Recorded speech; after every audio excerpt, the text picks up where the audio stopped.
Hello, thank you for expressing an interest in my leadership team coaching insights video blog series. This is an introduction to a 6 series of blogs, and I am going to tackle 3 misconceptions about team coaching along the way, and then make a general invitation for you to engage by asking me questions.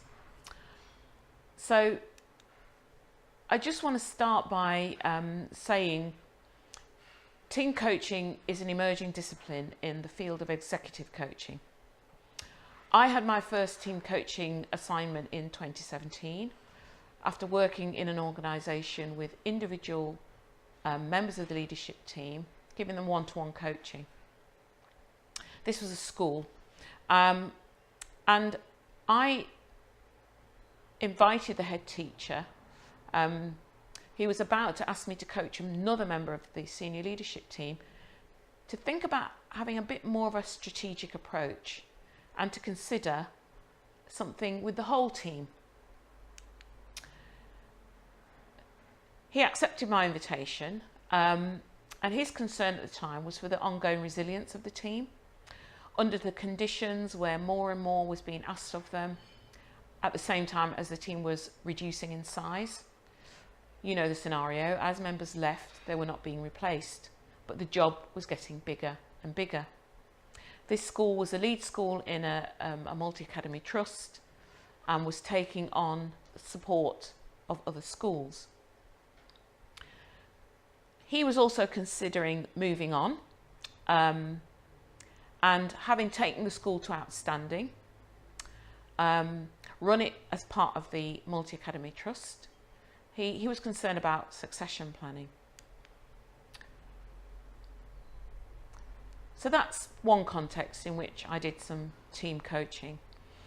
The team that I'm working with now is also an outstanding school, and their needs arise from a very different set of circumstances.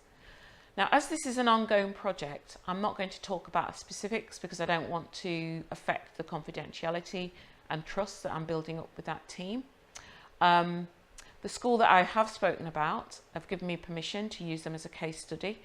So where I can, I will draw on that case study for examples as I go through the video blog series.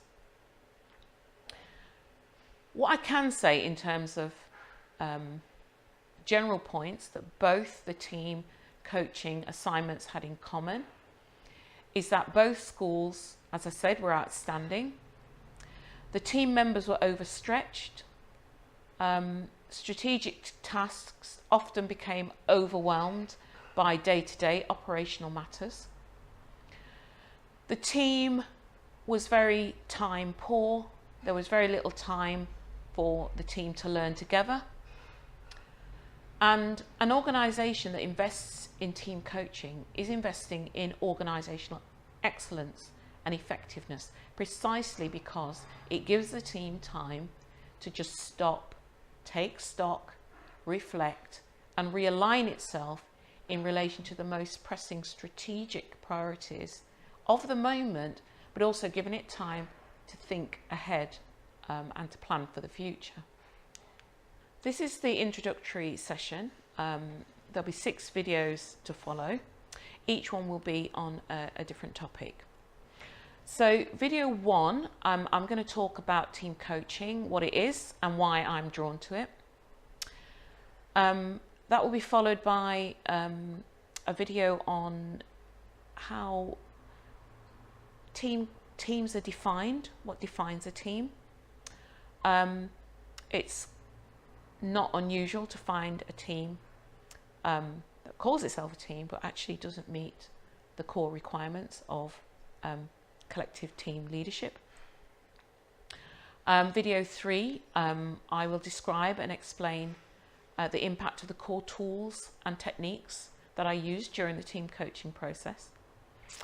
The fourth video will focus on the benefits of team coaching as evidenced by my work, and I may also draw on some research evidence as well. And video 5 will focus on the most challenging aspects of team coaching from my perspective as a team coach. The final video will be an Ask Me Anything session. I really would like you and really invite you quite enthusiastically to post questions in my social media feed as I share the videos, and I will tackle all your questions in the final session. If one of your questions really ties into one of the sessions that I've just described, then I'll incorporate your question into that session as well. So I hope that you will engage and that you'll find some benefit from the series of videos.